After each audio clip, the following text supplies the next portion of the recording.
નમસ્કાર મિત્રો, ગ્રેટ ભાવનગર ચેનલમાં આપનું સ્વાગત છે। જો અમારા વિડીયો ગમતા હોય તો વિડીયોને લાઇક કરજો, મિત્રો સાથે શેર કરજો અને અમારી ચેનલ સબસ્ક્રાઈબ કરજો। આઈશ્રી ખોડિયારમાં ડુંગરવાળા ખોડિયારમાં કે દેરીવાળા ખોડિયારમાં તરીકે જાણીતું આ સ્થળ ભાવનગરની નજીકમાં જ આવેલું છે, પરંતુ ઘણા બધા લોકો આ સ્થળ વિશે કોઈ જાણતા જ નથી। ભાવનગરના નજીકમાં જ માઉન્ટ આબુ જેવું જ હિલ સ્ટેશનનો અનુભવ કરાવતું સ્થળ આવેલું છે। ભાવનગરથી તળાજા હાઈવે પર ભંડારિયાથી આગળ અંદરના રસ્તે મિલકડી ગામ જવાના રસ્તા પર માઉન્ટ શેડો રિસોર્ટ આવેલું છે। એ જ રસ્તે આગળ જતાં ડુંગરવાળા ખોડિયારમાંનું મંદિર આવેલું છે। ધાર્મિક સ્થળ હોવા છતાં પર્યટનો માટે પણ આ સ્થળ બેસ્ટ છે। કુદરતી વાતાવરણ, પ્રાકૃતિક સૌંદર્ય એટલું સુંદર છે કે દરેક ભાવનગરવાસીએ જ નહીં પણ ગુજરાતના લોકોએ પણ આ સ્થળની મુલાકાત લેવા જેવી ખરી। સોશિયલ મીડિયાનો ઉપયોગ વધતા હવે આ સ્થળે આવતા લોકોમાં વધારો થયો છે। ઘણા ખરા લોકોને હવે આ સ્થળની માહિતી મળતી થઈ ગઈ છે, પરંતુ હજુ ઘણા બધા લોકો એવા છે કે જેને આ જગ્યા વિશે જાણ નથી। એકવાર જો આ સ્થળની મુલાકાત લેવામાં આવે તો વારંવાર અહીં આવવાનું મન થાય। એટલો સુંદર પ્રાકૃતિક નજારો અહીંયા જોવા મળે છે। ધાર્મિક સ્થળ છે, લોકોની આસ્થાનું કેન્દ્ર પણ છે, અને સાથે સાથે કુદરતી વાતાવરણમાં મન પ્રફુલ્લિત કરી દે એવું વાતાવરણ અહીંયા મળે છે।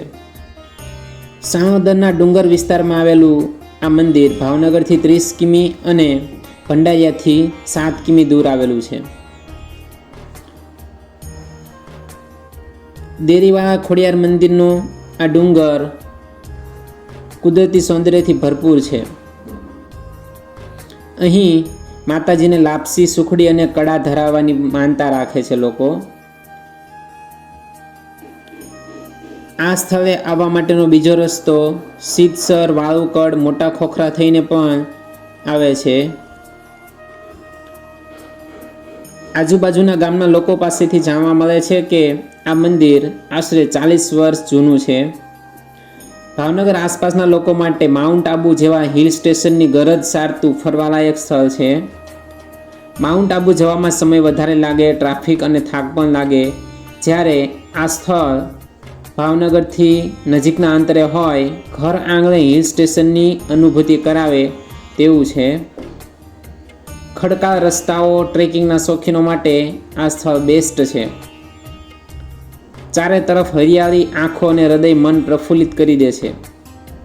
પ્રાકૃતિક સુંદરતા એટલી અદ્ભુત છે કે એકવાર અહીં આવનાર વારંવાર અહીં આવવા માટે પ્રેરાય છે। ચારે તરફ હરિયાળી નજરે ચડે છે। આસપાસનો બધો જ વિસ્તાર અહીંથી જોઈ શકાય છે। ચોખ્ખું વાતાવરણ હોય તો અહીંથી પાલીતાણા, તળાજા અને સિહોરના ડુંગરાઓ પણ જોઈ શકાય છે। ત્રણેય સાઈડ જે આવેલા સ્થળ છે, એક બાજુ તળાજાનો ડુંગર દેખાય, બીજી સાઈડ જુઓ તો તમને પાલીતાણાના ડુંગર પણ દેખાય છે, અને ભાવનગર સાઈડ જુઓ તો સિહોરની ડુંગરમાળા પણ જોઈ શકાય છે। એટલી ઊંચાઈએ છે કે આસપાસના બધા જ ડુંગરાઓ, માળાનાથની ડુંગરમાળા પણ અહીંથી જોઈ શકાય છે।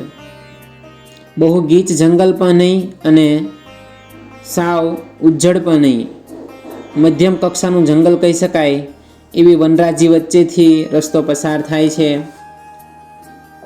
રસ્તો કાચો છે, ખડકાળ છે, એટલે સાવધાનીપૂર્વક અહીંયા પહોંચવું પડે એવો છે। બાઇક રાઇડર્સ ધીરે ધીરે બાઇક ચલાવીને અહીંયા પહોંચી શકે છે। 4 વ્હીલો પણ અહીં સુધી આવી શકે છે। પાકો રસ્તો નથી એટલે સાવચેતીપૂર્વક ડ્રાઇવિંગ કરવું જરૂરી છે। વળી આવવાના રસ્તામાં વચ્ચે જે ડુંગરાઓનો વિસ્તાર છે તે સિંહ, વાઘ જેવા જંગલી પ્રાણીઓ વસે છે। ફોરેસ્ટ વિભાગ દ્વારા અહીં ઠેર ઠેર બોર્ડ લગાવેલા છે કે સિંહ અને જંગલી પ્રાણીઓના અવરજવરનો વિસ્તાર છે, એટલે સાવધાનીપૂર્વક અહીં આવવું જરૂરી છે। ખાસ ચોમાસામાં અને શિયાળામાં લોકો આ સ્થળની મુલાકાત લે છે। ફોટોગ્રાફીના શોખીનો અને ડુંગરો પર બાઇક સવારી કરવાના શોખીનો માટે આ સુંદર સ્થળ છે. વર્ષો પહેલાં અહીં ડુંગરના રસ્તે જાન લઈને નીકળેલા અને એક દીકરી 7 વર્ષની ભૂલી પડી ગયેલી તેને માતાજીએ 24 કલાક અહીં રાખેલી અને ભોજન આપેલું. બીજા દિવસે જાન પાછી વળી ત્યારે માતાજીએ ખુદ તેને મેલકડી ગામ પાસે મૂકી આવેલા એવી લોકવાયકા છે. એટલે બાજુના મેલકડી ગામ, ભંડારિયા ગામ અને ખોખરા અને બીજા પણ નાના મોટા ગામના લોકો માં ખોડિયારમાં અતૂટ શ્રદ્ધા ધરાવે છે અને નવરાત્રિ અને ધાર્મિક તહેવારોના દિવસોમાં અહીં દર્શન માટે આવે છે. પ્રકૃતિ પ્રેમીઓ અહીં ફરવા માટે આવે છે. વીકેન્ડમાં માઉન્ટ શેડો રિસોર્ટમાં રાત્રિ રોકાણ કરી રહેલા લોકો આ સ્થળની મુલાકાત લેવા અચૂક આવે છે. અમુક સામાજિક સંસ્થાઓ, યુથ હોસ્ટેસ જેવી સંસ્થાઓ આ બધી ડુંગર માળાઓમાં ટ્રેકિંગના પ્રોગ્રામ ચલાવે છે, શિબિરો કરે છે. એડવેન્ચર એટલે કે સાહસ ભર્યા ટ્રેકિંગના કાર્યો આ બધી ડુંગર માળાઓમાં થાય છે. પર્વતારોહણના કેમ્પો દ્વારા આ બધા ડુંગરાઓમાં કેમ્પ થતા રહે છે અને ફરવા માટે તો આ સ્થળ બેસ્ટ છે જ.